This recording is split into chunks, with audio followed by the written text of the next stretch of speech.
Olá a todas e todos! Nós vamos apresentar o artigo final da disciplina de Gestão nas Profissões da Saúde 3 e o grupo é composto pela Angélica, Bárbara, Everton, Luciano, Mariana e Vitória.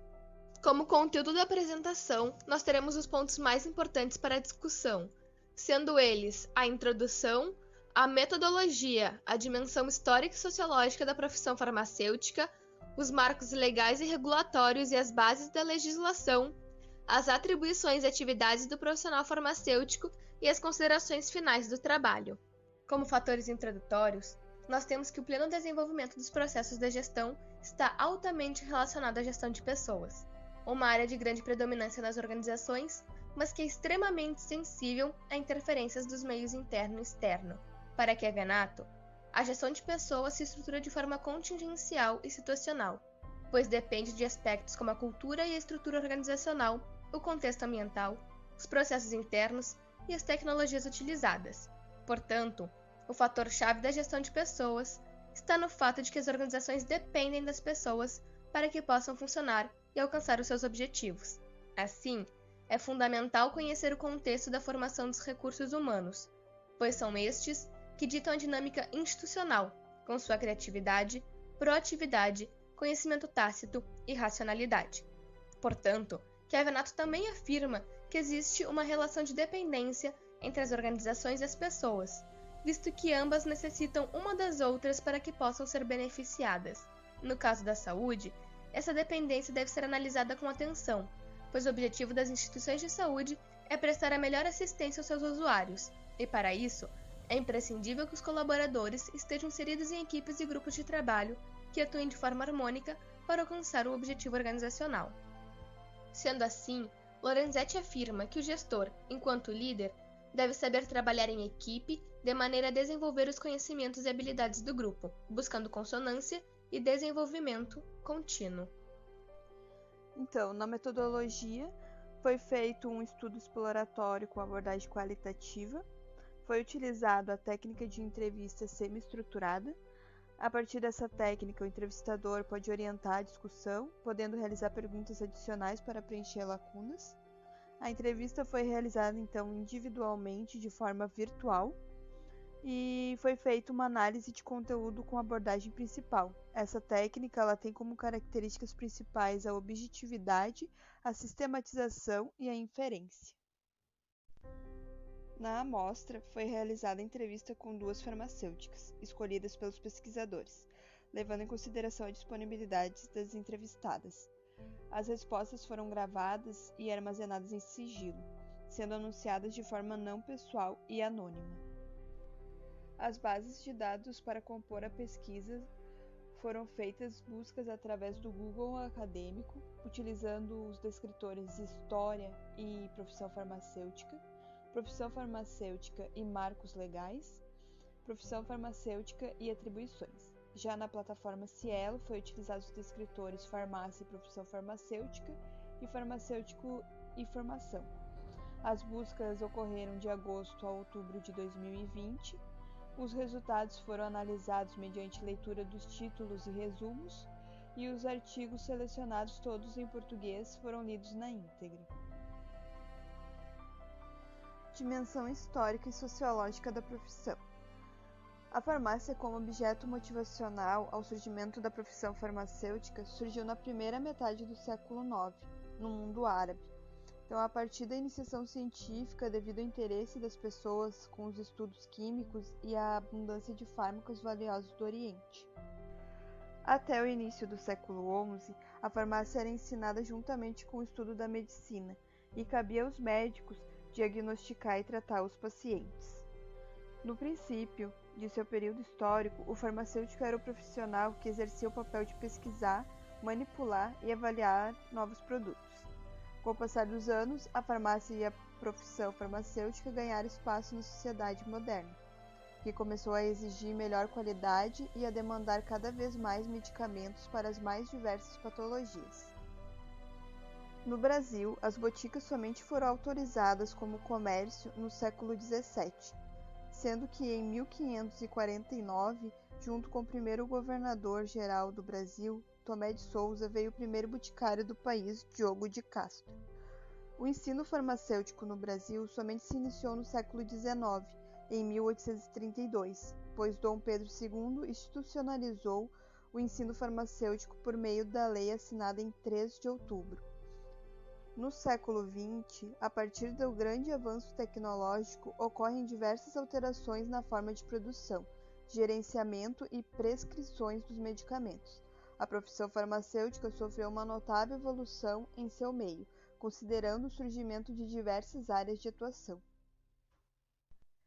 Em 1988, com o surgimento de novas políticas públicas no âmbito da saúde e com a criação do SUS, se fez necessária a participação e adequação de diversas profissões na área da saúde, incluindo os farmacêuticos, aos princípios propostos pelo SUS.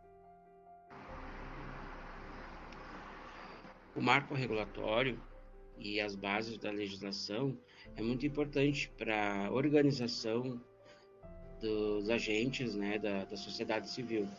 Todas empresas privadas, profissões, precisam de um marco regulatório. Então, é um conjunto de normas, leis, diretrizes que regulam esse funcionamento. Na farmácia, o marco regulatório se constituiu no ano de 1931, com o decreto 20.377, de 8 de setembro, aprovando o exercício da profissão farmacêutica no Brasil.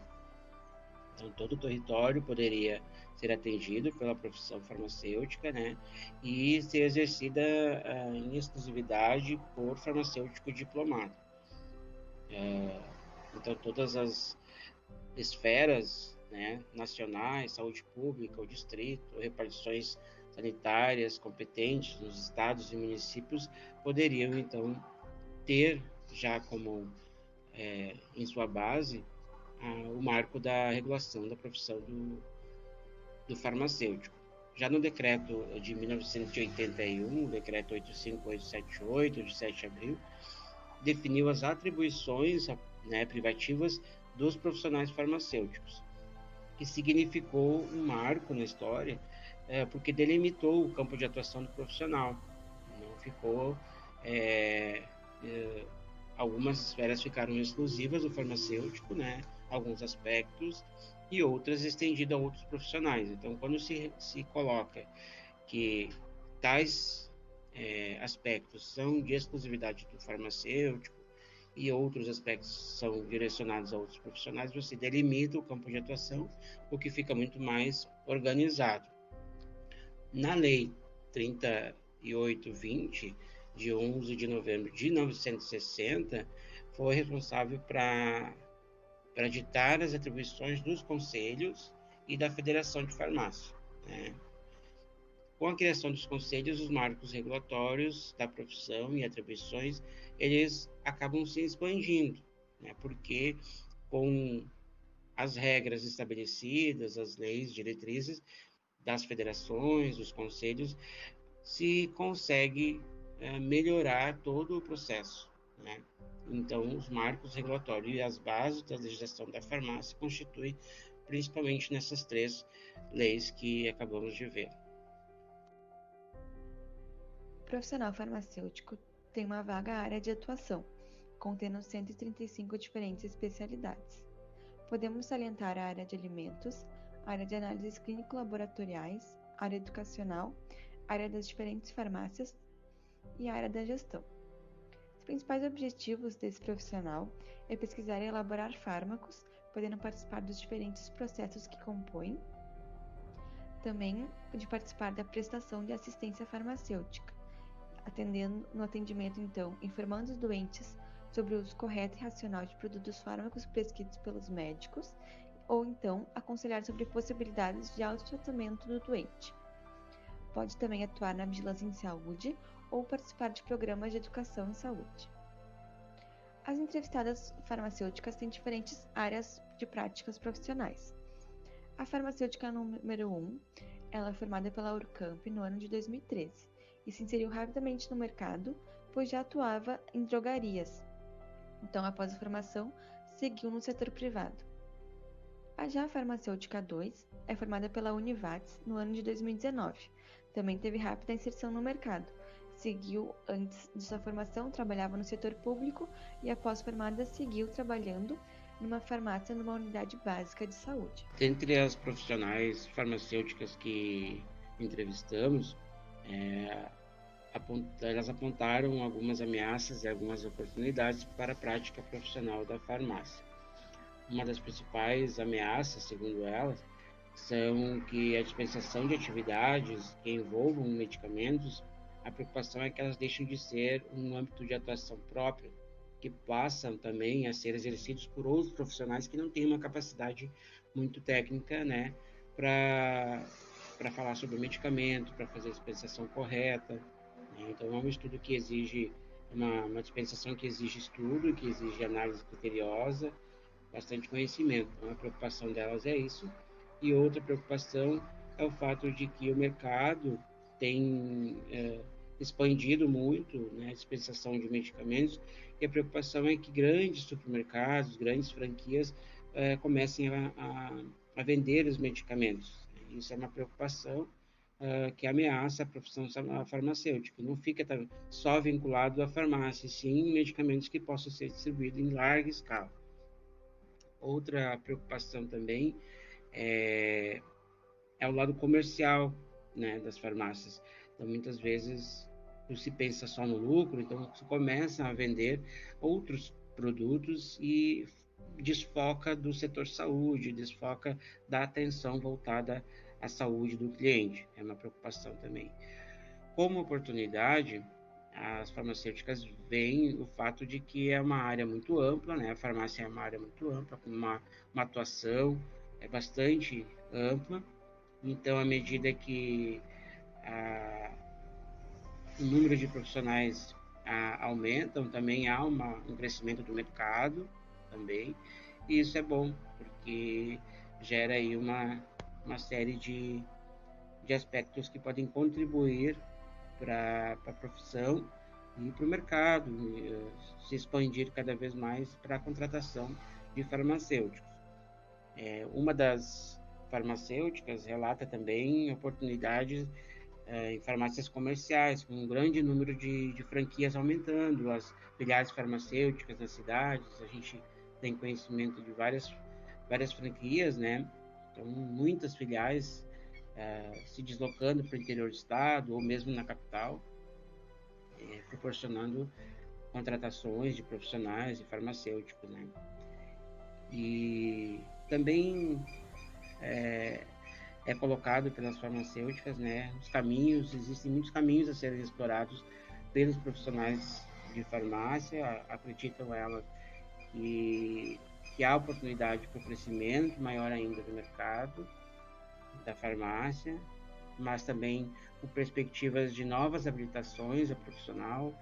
Isso, quem pode contribuir muito são os próprios profissionais, que devem estar sempre atentos às mudanças, às legislações, estar sempre em contato com a Federação de Farmácia, com os conselhos, para que o profissional ganhe cada vez mais espaço, cada vez se sintam seguros e confiantes para exercer a sua profissão. Então, a partir do que foi apresentado, se conclui que o estudo possibilitou uma maior compreensão sobre fatores fundamentais para a gestão das profissões da saúde, sobretudo em relação à farmácia e à reestruturação da profissão farmacêutica na sociedade moderna, a partir de estudos sobre a trajetória histórica, os marcos legais e regulatórios e as atribuições e práticas desse profissional. Assim como se percebeu a importância da atuação interdisciplinar no âmbito da saúde, com uma atuação conjunta desses profissionais com outras categorias, podendo assim contribuir para o avanço e inovação em saúde e para a melhoria da qualidade da assistência, considerando a integralidade da atenção e uma concepção ampliada de saúde. Em relação às respostas das profissionais entrevistadas, elas destacam a importância do senso de coletividade, do respeito entre os diferentes conhecimentos dos profissionais e da relevância em se trabalhar horizontalmente, com ações integradas na gerência e no atendimento.